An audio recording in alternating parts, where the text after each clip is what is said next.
What's up guys, welcome back to Finance to Fly. My name is Luke and I'm here to help you elevate your travel while minimizing your spending. We're going to be covering the interesting topic of if you should buy points or if you shouldn't buy points, and when that would be a right time to buy points and when you definitely should not buy points. So pretty much this video will be broken down into two parts. It'll be an overview of buying points and then some examples of where buying points makes sense.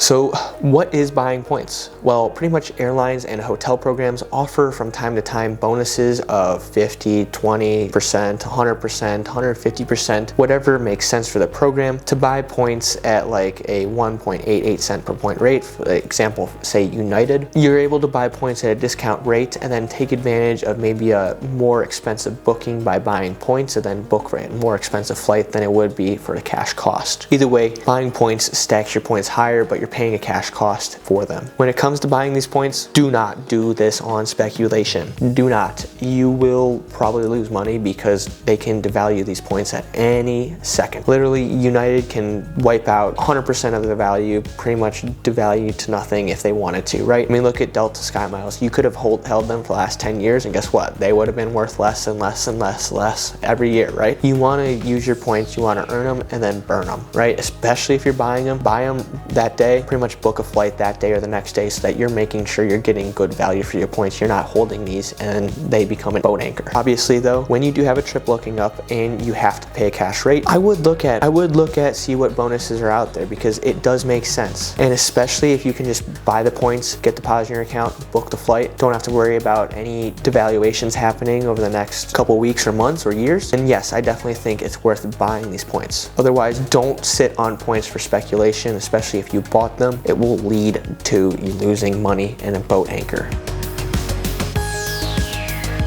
So to show you some of the examples of when you should buy points, obviously I should make examples of when you shouldn't, but pretty much you shouldn't buy points whenever you're buying them for, say, you're buying them at 2-cent rate per point and the redemption you're looking at is like lower than that, right? You don't want to buy points. You want to make sure you're getting at least that 2-cent per point rate. Whatever you buy the points at, you need to be getting that rate or higher, preferably probably 10 to 20% higher because you're going through an extra step. You want to make sure you're saving 10 to 20% of your money. So we're going to do 3 redemptions with hotels, 3 redemptions with airfare. That would make sense when you buy points. We're going to start off with hotels. First, we're going to give you an example of when you should buy IHG points. Usually throughout the year, they give you a 40 to 50% discount or a 80 to 100% bonus when you buy points. And that usually has a limit of 250 to 300,000 points a year. So in total, you can get 500 to 600,000 points when you buy them. That means you can pretty much mint points from 0.56 cents per piece all the way down to 0.5 cents per piece. Again, I don't recommend buying them unless they're at the 100% bonus or 50% off because the other one just makes the points a little bit harder to use and they pretty much always have a 100% bonus going on. There's no need to settle for an 80% bonus when a 100% bonus is maybe a month or 2 away. That being said, if you're able to buy 300,000 points in a year and you get that 100% bonus, you're going to get 600,000 points. That 600,000 points is going to cost you $3,000. So when you redeem those 600,000 points, you better be getting more than $3,000 in value or you just wasted money and wasted time. To give you an example, here's a redemption of where you can get more than $3,000 in value. For this example, we're going to assume you do hold IHG Elite status because again, you should know the program like the back of your hand and you probably should have Elite status if you're buying points because the Elite status will give you a 4th night free, at least with IHG. So you pay for 3 with reward points, you're going to get that 4th night free. It allows you to get a little bit more bang for your buck. But for this redemption, we're going to stay at 4 nights at the Kimpton down in Cayman Islands. Each night costs around 70,000 points a night. So for a 4-night stay, it's going to cost 210,000 points because you're getting that 4th night free. Those 4 nights, depending on when you book, especially if it's peak season, will cost around $5,800. So if you bought those 600,000 points, you just used 210,000, you have 390,000 left, you've already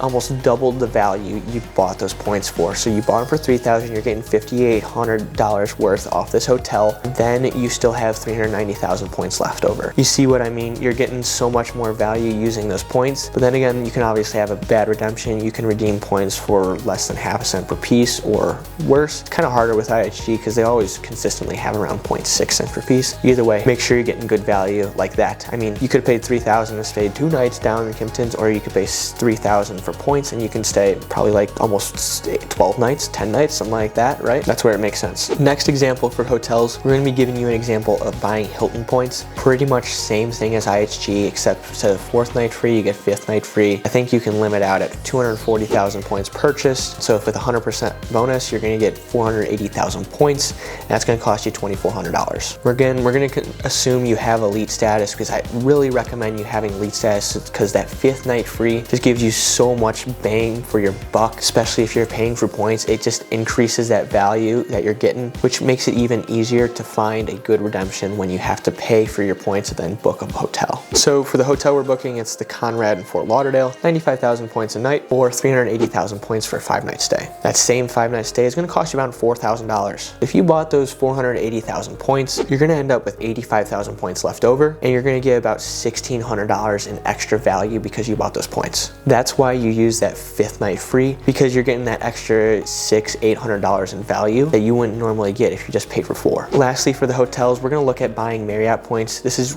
different than IHG and Hilton. It's definitely not as easy to find good value. You have to have an extreme luxury redemption to be able to buy points with these and get good value, like double your points value as you're buying them, as you just say. You usually buy these points at 1.25 cents per piece, but every now and then they'll have a bonus from anywhere from 20 to 50%, and you can buy up to 150,000 points usually within the year. The only time I would suggest ever buying these points is when they have that 50% bonus, because it just lowers the cost of the points just by so much. It kind of makes it easier to find a good redemption for these. So if you have that 50% bonus and you have the 150,000 max you can buy, you're gonna get 225,000 points at $1,875. This will get you a rate around 0.83 cents per piece. That being said, here is a redemption where you can get better, and I would only strive for some redemptions like this. For this, we're gonna make it easy because you can only get so many points with buying points off Marriott, so 225,000 points is the limit pretty much. We're gonna do 2-night stay at the King George Hotel in Athens, Greece. The 2-night stay will cost you 168,000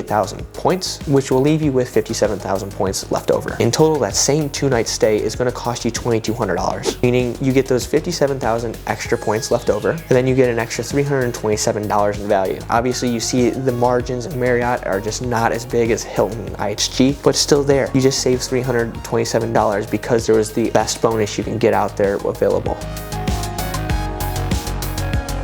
So moving on to airlines, these are gonna be a lot harder to get value out of because airline miles just don't sell them as cheap as Hilton or IHG. Kind of like Marriott, they'll sell them depending roughly on how much their points value, about pretty much equal what you're gonna get. And one of those, I guess, sweet spots is Air Canada's Aeroplan. You're able to buy 500,000 points a year, and usually the highest sign-up bonus I've seen in recent times is 125% bonus on whatever you purchase. So you in total will get 1.125 million points after you purchase them, and that'll be for a little bit less than $13,000, $12,954 to be exact. Cost you around a 1.15 cent per point rate, which we'll use because they obviously, you can buy these points in tiers, and tiers matter, blah blah blah, but assuming you bought them all right, you're gonna always want to get that 1.15 cent per point rate or more. It's not too bad with Aeroplan. So here's the example: Chicago to Taipei. You're gonna be booking this one with business class. Its redemption is 75,000 miles and $50 US.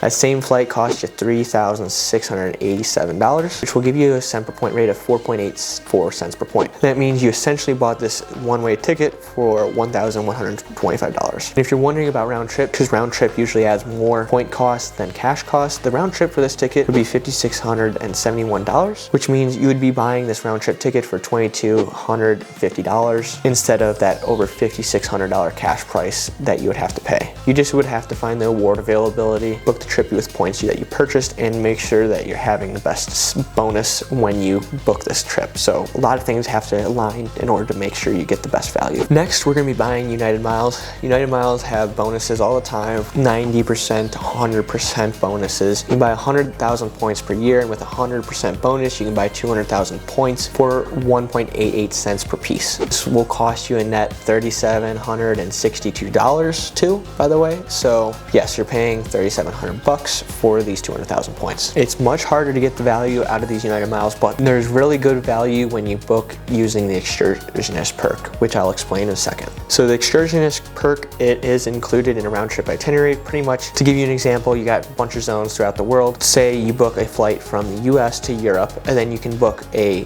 European flight, intra-European flight. So say you book from Newark to Copenhagen, and then Copenhagen to Greece, and then Greece back to home. The Copenhagen to Greece flight will be only taxes and fees added on, no points cost. That's called the excursionist perk. You're able to visit another city within a certain zone. But for our excursionist perk that we're going to use on a flight from Vienna to Rome. And the whole trip is originating from Cleveland. So you're going to go Cleveland to Vienna, Vienna to Rome, Rome to Cleveland. This will cost you a standard 176,000 points and $129 in taxes and fees, which is really not bad. The cash cost for this trip is about $5,200. So this will get you a rate of 2.87 cents per point, which is obviously almost a whole 1 cent per point value higher than what you bought the points for. You're buying this ticket for $3,300 instead of the $5,200, saving you about $1,900 and some change, and saving you about $1,900. Pretty much the only difference in the itinerary between the cash cost and the points cost is you might have a different stopover somewhere or whatnot. You might have just a slightly better layover, different city, something like that.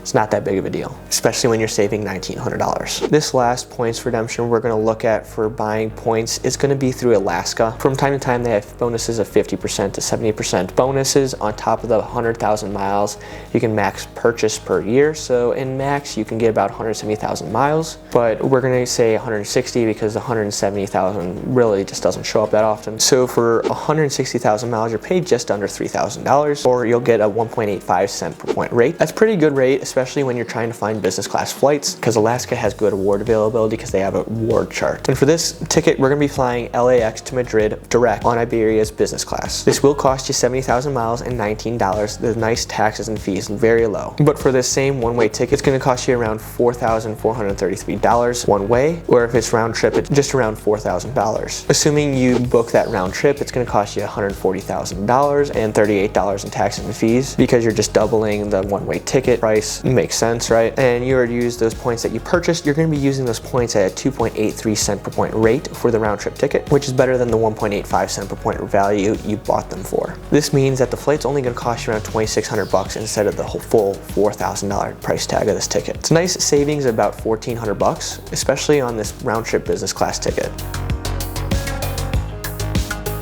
So wrapping things up, I hope you were able to see where you can get good value for buying your points, and understand that you can only get good value if you really understand the award program that you're using. You need to know where the sweet spots are. You need to not be able to be, hey, I'm gonna go buy these points. The 100% bonus seems like a good deal. Well, if you do some research, maybe that 100% bonus is like the lowest one you've had in a while, and maybe they go up to 150% bonus, right? You gotta look at those things. You gotta make sure you're doing the calculations. You gotta make sure you're not holding on to these points for more than 24, 48 hours at a time. Obviously, if you know the game, you could hold them on for a little. I'm not suggesting that, right? You gotta be able to buy these points and burn them and turn them into a flight almost immediately, because you want to make sure you're getting the most bang for your buck and not letting these points get devalued while you hold them because you just bought them with cash. These are great opportunities you can take advantage of. Take some practice, look at some websites, look at practice itineraries before you actually go do something like this, because I don't want you wasting your money or losing out because the flight's not available or whatnot when you bought the points. But all in all, I want to know what you think. Have you bought points before? Have you made a points redemption off purchased points before? Let me know down in the comments below, and if you could hit that like and subscribe button, it would be greatly appreciated. Until next time, have a great day.